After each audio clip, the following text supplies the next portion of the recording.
Pelota al Día con Hernán Higuera.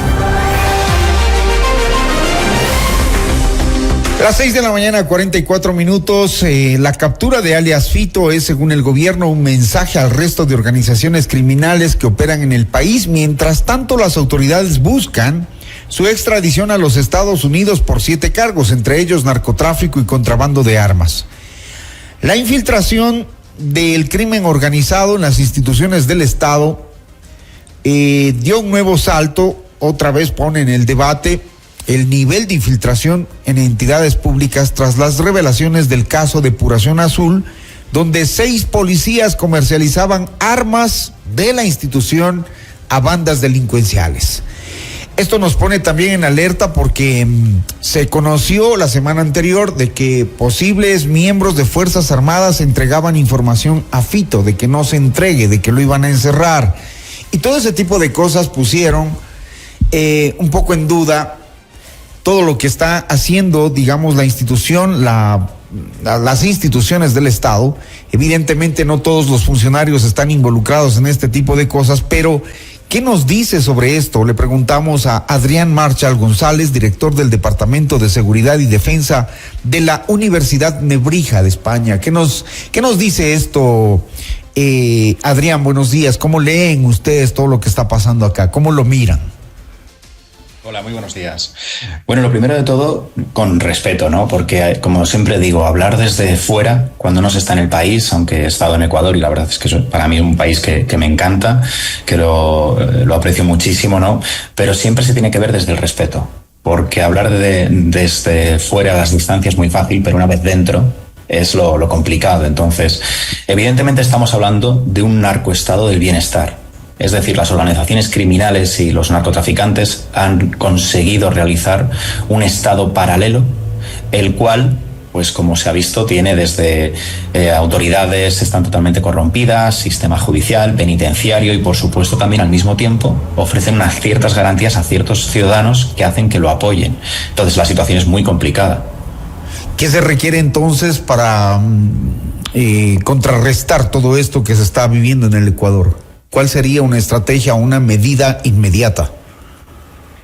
Bueno, las medidas inmediatas son, tristemente, tienen que ser también a medio y largo plazo, y evidentemente hay que hacer partícipe a los ciudadanos. Es decir, no se puede pretender que cualquier tipo de gobierno, autoridad, pueda cumplir con una medida y encuentre la fórmula, porque esto estamos hablando de que es un problema que tiene un arraigo mucho más social de lo que creemos, de que todos tienen que ser partícipes, todos los ciudadanos forman parte de la solución, y por lo tanto ahí es donde está el foco, ¿no?, de la cuestión, es el empezar a hacer medidas que hagan que se deje de lado ese narcoestado y se vuelva a un estado donde se respeten los derechos humanos, las garantías, ese bienestar social a través de la legalidad, ¿no? Y esto lleva tiempo, pero es necesario la concienciación de todos los ciudadanos. Cuando usted dice el papel es de los ciudadanos, ¿qué deberíamos hacer los ciudadanos? O sea, ¿por dónde empezamos? ¿Qué hacemos?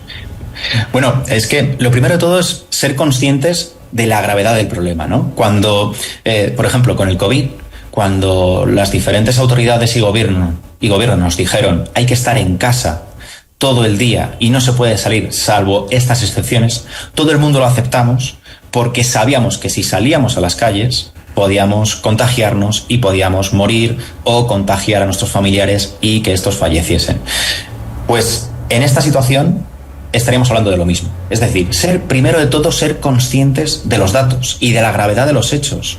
No podemos normalizar que el año pasado nos matasen a más de 6.000, casi 7.000 ecuatorianos por culpa de estas organizaciones criminales. Es verdad que ha disminuido en un 16% el número de homicidios si lo comparamos con el 2023, pero aún así son casi 7.000 ecuatorianos que nos están matando.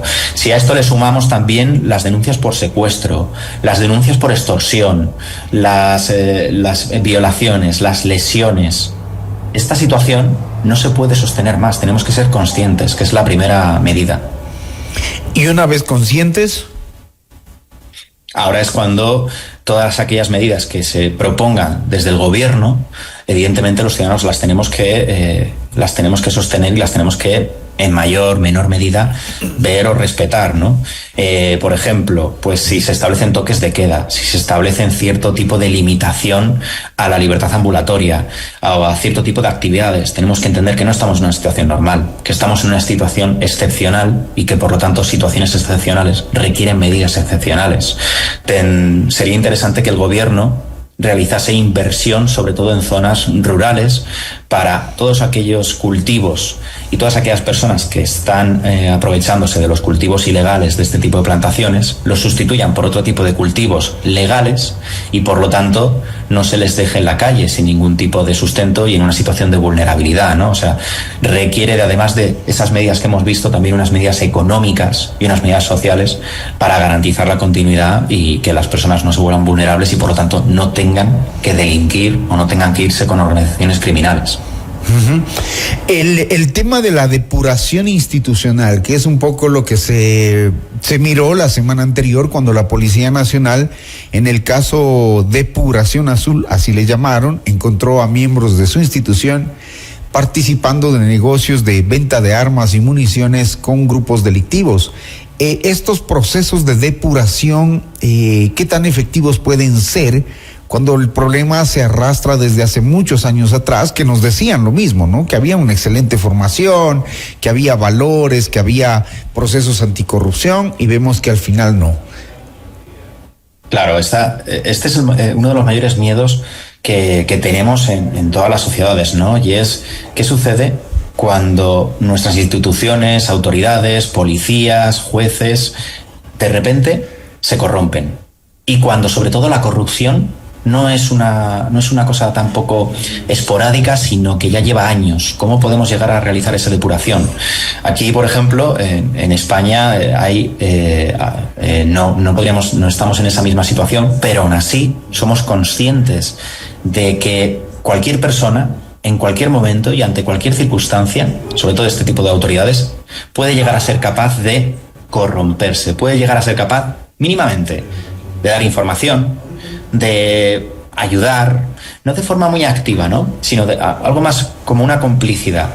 Entonces ahí se establecen unidades de asuntos internos, es decir, unidades que están vigilando, que están haciendo seguimientos a sus propios compañeros. Pero esto se hace por el bien de los ciudadanos y por supuesto también por el buen decoro de la institución, porque los propios policías, que son honrados, que trabajan por su salario y que no están corrompidos, lo que primero quieren es que todos aquellos policías que han sido corrompidos salgan de la institución, por el buen decoro de la misma y por su nombre. Y entendemos que por el valor de cada institución, que si hay buenos elementos que valoran, que saben lo que implica estar allí, representando a un Estado para dar seguridad, no van a querer pues que malos elementos dañen su honra, su trabajo, su institución, su nombre, su esfuerzo también, el de sus familias, porque ser policía, ser militar, digamos, no es una cosa fácil. Formarse para hacer eso no es una cosa fácil, y entonces mirar que gente inescrupulosa lo echa por la borda, pues sí debe doler. Así que aplaudimos esas acciones, si es que se las está haciendo en realidad en el Ecuador, y nos preocupa también que nos vean, digamos, a nivel internacional con todo lo que está pasando. La imagen del Ecuador afuera, ¿cuál es, Adrián?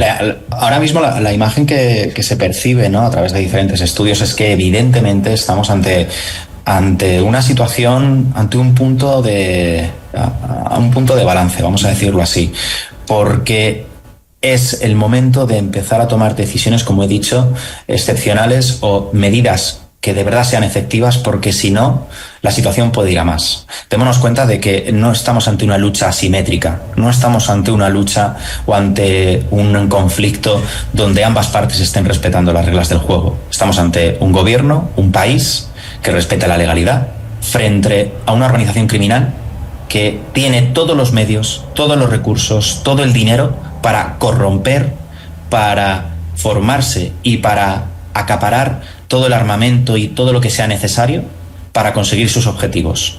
Y entonces es aquí donde hay que dar un paso al lado y hay que realizar una serie de acciones muy efectivas, muy decisivas, con total seguridad, porque de lo contrario podemos estar abocados a una situación caótica en el tiempo, y esto está costando al sector turístico, al sector empresarial, le está costando mucho dinero, y por supuesto cuanto más se perpetúe esta situación en el tiempo, mucho más va a costar recuperarla, y por supuesto esa confianza, ¿no?, que hemos hablado de los mercados internacionales, del turismo, etcétera. Muy bien, gracias a Adrián Marchal González, director del Departamento de Seguridad y Defensa de la Universidad de Nebrija. Muy gentil por atendernos. Muy amable, muchas gracias. Gracias. 6:54.